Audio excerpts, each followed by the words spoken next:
دنیا کی زندگی میں ایمان کے ان درجوں پر فائز ہونے کے لیے جہاں اللہ انسان کا مقصود بھی ہو، مطلوب بھی ہو اور معبود بھی ہو، اللہ انسان کی پیاس بھی ہو، اس کی پکار بھی ہو، اس کا سکون بھی ہو اور اس کا اطمینان بھی ہو، اللہ تعالیٰ نے انسان کو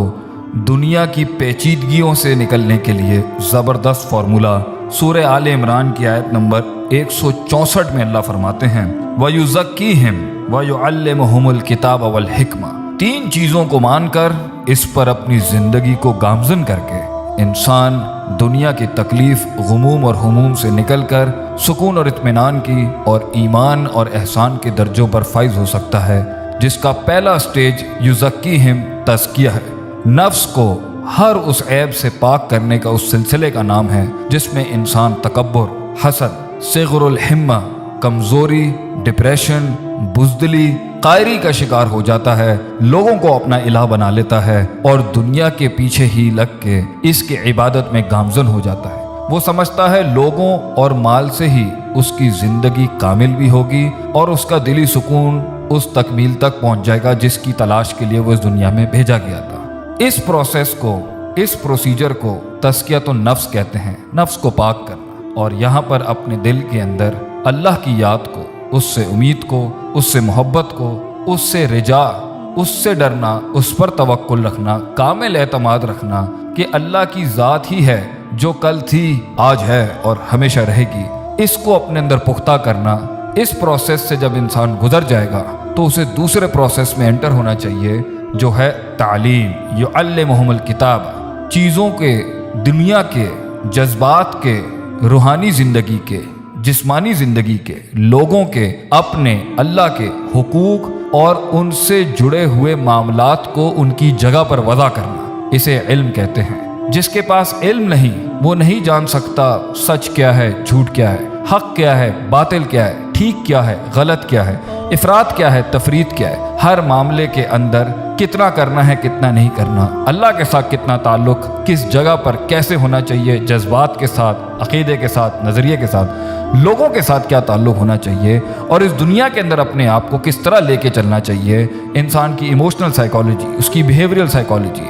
اس کی محبت، اس کا پرسیپشن، ہر چیز کے بارے میں کیا ہونا چاہیے۔ اگر 4 کرنا ہے تو 5 بھی ٹھیک نہیں اور 3 بھی ٹھیک نہیں۔ وضع الشیء علی موضعہ، چیزوں کو اس کی جگہ پر رکھنا، یہ ہے علم۔ اور قرآن اور حدیث کے علاوہ یہ سٹینڈرڈ اور یہ ایکولیبریم کوئی نہیں دے سکتا۔ تو اس لیے ہمیں کتاب و سنت کو سیکھنا پڑے گا، پہلے اپنی نفس کی اندر کی ان غلاظتوں کو صاف کرنے کے لیے، تاکہ ہم اللہ کی راہ میں اللہ کے ساتھ جڑ جائیں، اس سے ہمارا سکون جڑ جائے، اس سے ہمارا اطمینان جڑ جائے۔ پھر ہم وہ علم سیکھیں جس سے ہم لوگوں کی ویلیوز جان سکیں، ہم اللہ کے حقوق جان سکیں، اس کی ویلیو جان سکیں اور اپنے جسم کی ویلیو جان سکیں اور اپنے جذبات کی ویلیوز جان سکیں اور اس دنیا کی ویلیوز جان سکیں۔ اور تیسرا پروسیس اس دنیا میں اپنے آپ کو کامل کرنے کے لیے، ایمان کے اس درجے کو احسان بنانے کے لیے ہے حکمہ۔ اپنے علم کو استعمال کیسے کرنا ہے، لوگوں کو اپنی بات کی طرف کیسے بلانا ہے، کیسے اپنے علم کو منوانا ہے،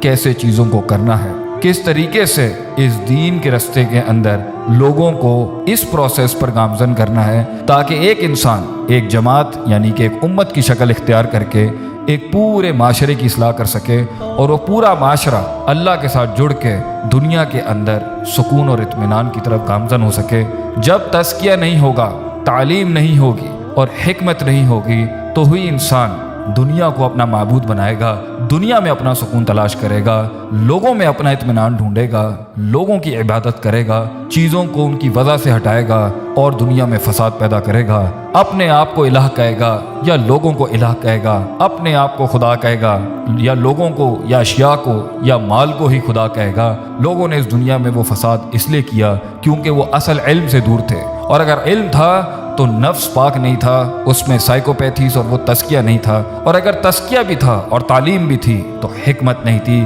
کون سا کام کہاں، کب، کیسے، کس اماؤنٹ میں، کس کوانٹٹی میں، کس انٹینسٹی کے ساتھ کرتے ہیں، ان تینوں چیزوں کا بیلنس نہ ہونے کی وجہ سے انسان بحیثیت ایک امت، انسان بحیثیت ایک جماعت، انسان بحیثیت ایک فرد سکون اور اطمینان اس نیچرل بیلنس سے دور ہو گیا۔ اللہ تعالی ہمیں اپنی زندگی میں اللہ کی دی ہوئی ان تعلیمات پر عمل کرنے کی توفیق عطا فرمائے۔